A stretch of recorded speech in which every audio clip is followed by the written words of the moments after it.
کیا ذوالحجہ کے 10 دن جس میں عید بھی ہے کہ روزے رکھنا مستحب ہیں؟ الحمدللہ والصلاۃ والسلام علی رسول اللہ۔ میں نے آپ کی ویب سائٹ میں یوم عرفہ کے روزے کی فضیلت کے متعلق پڑھا ہے، لیکن میں نے عاشرہ ذوالحجہ کے روزوں کی فضیلت بھی پڑھی ہے، تو کیا یہ صحیح ہے؟ اگر یہ صحیح ہے تو کیا یہ ممکن ہے کہ آپ مجھے یہ بتائیں کہ ہم 9 دن کے روزے رکھیں یا 10 یوم کے، کیونکہ 10واں روز تو عید الاضحیٰ کا دن ہے؟ رہنمائی فرما دیں۔ الجواب بعون الوہاب۔ ذوالحجہ کے 9 ایام کے روزے رکھنا مستحب ہیں۔ اس کی دلیل نبی علیہ الصلاۃ والسلام کا یہ فرمان ہے۔ عبداللہ بن عباس رضی اللہ عنہما بیان کرتے ہیں کہ رسول اکرم صلی اللہ علیہ وآلہ وسلم نے فرمایا، ان ایام یعنی عشرہ ذوالحجہ کے علاوہ کوئی اور ایام ایسے نہیں جن میں کیے گئے اعمال صالحہ اللہ رب العزت کو زیادہ محبوب ہوں۔ صحابہ اکرام نے عرض کیا، کیا جہاد فی سبیل اللہ بھی نہیں؟ نبی علیہ الصلاۃ والسلام نے فرمایا، نہ ہی جہاد فی سبیل اللہ، ہاں وہ شخص جو اپنا مال اور جان لے کر نکلے اور اس میں سے کچھ بھی واپس نہ لائے۔ صحیح بخاری حدیث نمبر 969۔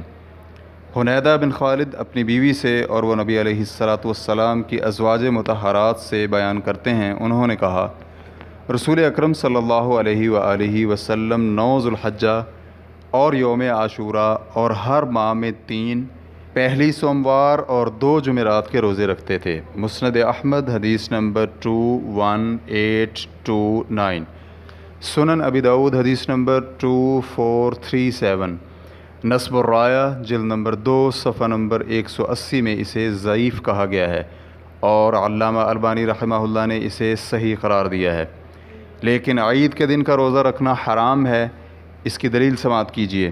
ابو سعید خدری رضی اللہ عنہ مرفوعاً بیان کرتے ہیں کہ رسول اللہ صلی اللہ علیہ وآلہ وسلم نے عید الفطر اور یوم النحر یعنی عید الاضحیٰ کا روزہ رکھنے سے منع فرمایا ہے۔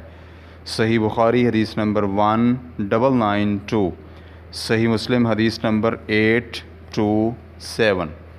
اور علماء کرام کا بھی اس بات پر اتفاق ہے کہ دونوں عیدوں کا روزہ رکھنا حرام ہے، لہٰذا ان 10 ایام میں کیے گئے اعمال صالحہ دوسرے ایام کے اعمال سے افضل ہیں، لیکن ان ایام میں صرف روزے 9 دن کے رکھے جائیں گے، اور 10واں دن جو کہ عید قربان کا دن ہے اس دن روزہ رکھنا حرام ہے۔